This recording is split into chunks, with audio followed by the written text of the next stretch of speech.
Hi, எல்லாருக்கும் வணக்கம். வாழ்க வளமுடன். நான் முருங்கைக்காய் கத்திரிக்காய் சாம்பார் செய்ய போகிறேன். அதுக்கு தேவையான பொருட்கள் என்னென்னு காமிக்கிறேன்.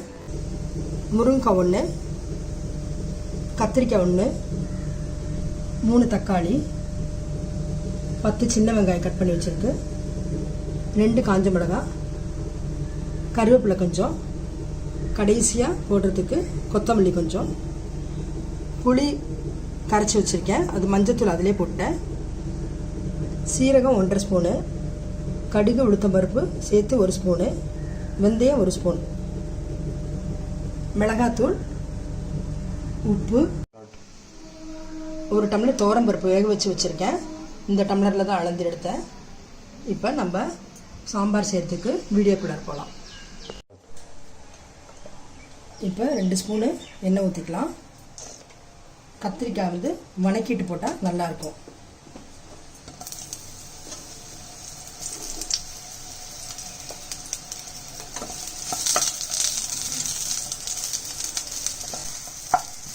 இப்போ வணங்கியிருக்கு.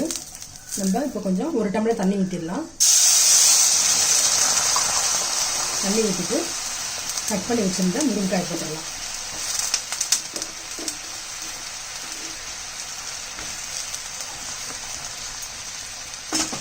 முருங்கைக்காய் போட்டுட்டு 2 ஸ்பூன் மிளகாத்தூள், குழம்பு மிளகாத்தூள், வெறும் தூள் இல்லை, குழம்பு மிளகாத்தூள்,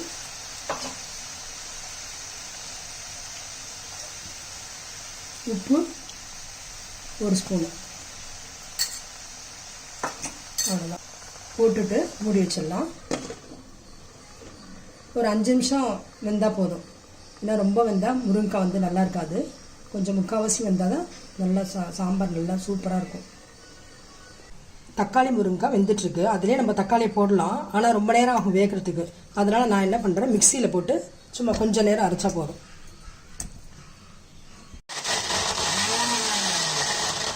இப்போ நம்ம அரைச்சி வச்சுருந்த தக்காளியை கொட்டிடலாம்.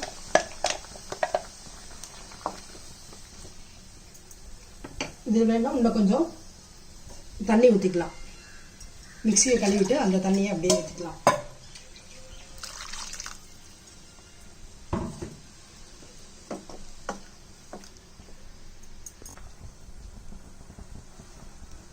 பாருங்கள், கத்திரிக்காய் நல்லா வெந்துருச்சு. இப்போ நம்ம பருப்பு எடுத்து ஊற்றிடலாம்.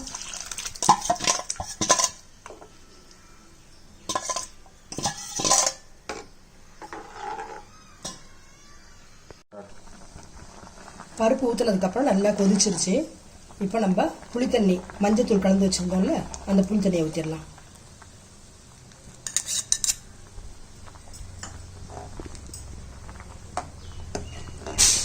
அடுத்தது நம்ம செய்ய வேண்டியது தாளிக்கிறது, அவ்வளோதான்.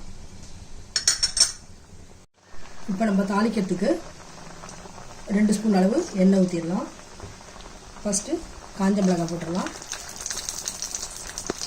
அப்புறம் வெந்தயம்,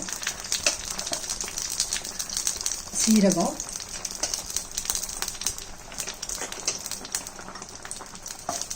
அப்புறம் கடுகு உளுத்தம்பருப்பு நல்லா பொரியணும். இப்போ நம்ம வெங்காயத்தை போடலாம்.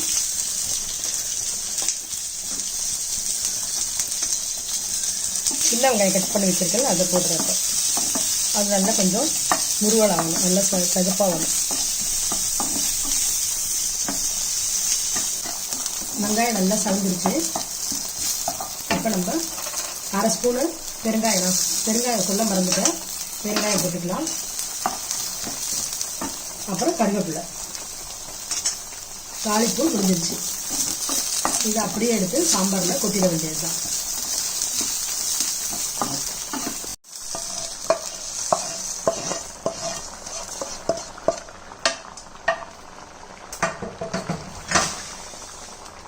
சாம்பார் ரெடி ஆயிடுச்சு. நம்ம நறுக்கி வச்சிருந்த கொத்தமல்லி அப்படியே போட்டுடலாம். கத்திரிக்காய் முருங்கைக்காய் சாம்பார் ரெடி. நீங்களும் உங்கள் வீட்டில் ட்ரை பண்ணி பாருங்கள். ட்ரை பண்ணி பார்த்துட்டு கமெண்ட் செக்ஷனில் சொல்லுங்கள். இந்த வீடியோ பிடிச்சிருந்துச்சுன்னா லைக் பண்ணுங்கள், ஷேர் பண்ணுங்கள், சப்ஸ்கிரைப் பண்ணுங்கள். தேங்க்யூ.